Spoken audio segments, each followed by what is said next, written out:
Welcome to The Explainer. Now, if you're a parent, I am betting you already know the battleground. I mean, the tablet goes literally flying, the smartphone is clutched like an absolute lifeline, and, a simple call for dinner, it instantly turns into this agonizing negotiation over just 5 more minutes.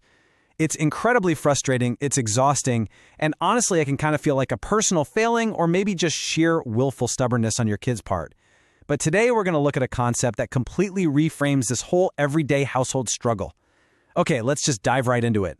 Can you stop when you want to? Seriously, I want you to ask yourself this, and actually, scratch that. Don't just ask about your kids. Ask about yourself. Have you ever found yourself just mindlessly scrolling, intending to check exactly one email, and suddenly, poof, 40 minutes have completely vanished into thin air? What's really fascinating here is how this totally validates the exact frustration you feel when you ask your child to put the screen down. You ask them to stop, and they seem, utterly, hopelessly unable to do it. So is it defiance? Is it just bad behavior? Or is it something else entirely?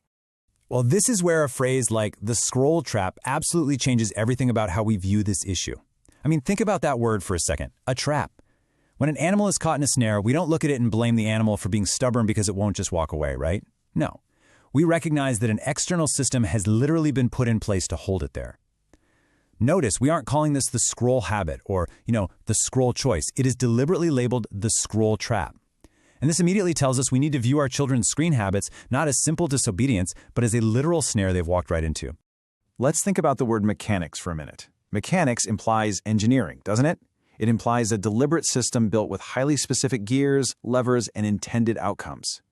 We're talking about the infinite scroll, auto-playing videos that kick off before you can even hit the back button, and those bright red notification badges that are literally designed to trigger a psychological response in the brain. So the really crucial point here is that when your child is staring blankly at a screen, completely ignoring your calls, they aren't just making a series of bad behavioral choices. They are actively interacting with a highly engineered system. For us as parents, this is a massive game changer. It shifts us away from blaming our kids' character and forces us to recognize that there is an active mechanical force working against their attention span. And that brings us to compulsion. Notice we aren't using gentle words like desire or interest or preference here. No, we're talking about a true compulsion. Think about what that actually is by definition.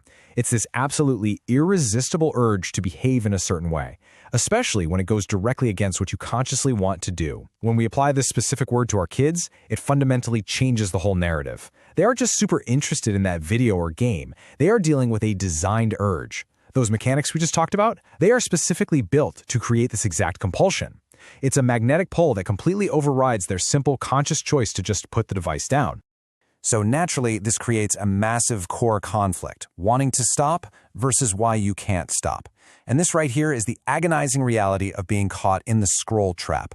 There is often a very human, very genuine intention to disconnect.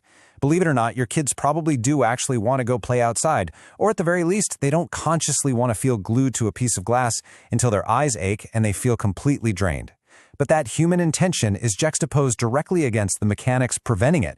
It's like this invisible, silent battle happening right in your living room between human willpower and engineered digital compulsion. Why you can't stop even when you want to. I really want you to notice the absolute nature of that phrasing. It doesn't say why it's kind of hard to stop. It says why you can't. When you tell your child to turn off the tablet and they throw an absolutely massive fit, this tells us that in that specific moment, under the crushing weight of that digital compulsion, they truly feel they cannot. The mechanics have, temporarily at least, totally won over their own agency. So it really boils down to this. Are we fighting our kids, or are we fighting the mechanics of the trap? If it's a trap, and if there are these engineered mechanics preventing them from stopping even when they genuinely want to, well then our kids are not the enemy. The engineered system is. And as parents, deeply understanding this just changes our entire approach. We can stop fighting our children, and instead, we can stand right beside them to help them dismantle the mechanics of the trap together. I really want you to think about that question the next time the screens are on. Thank you so much for joining me on This Explainer, and I'll catch you next time.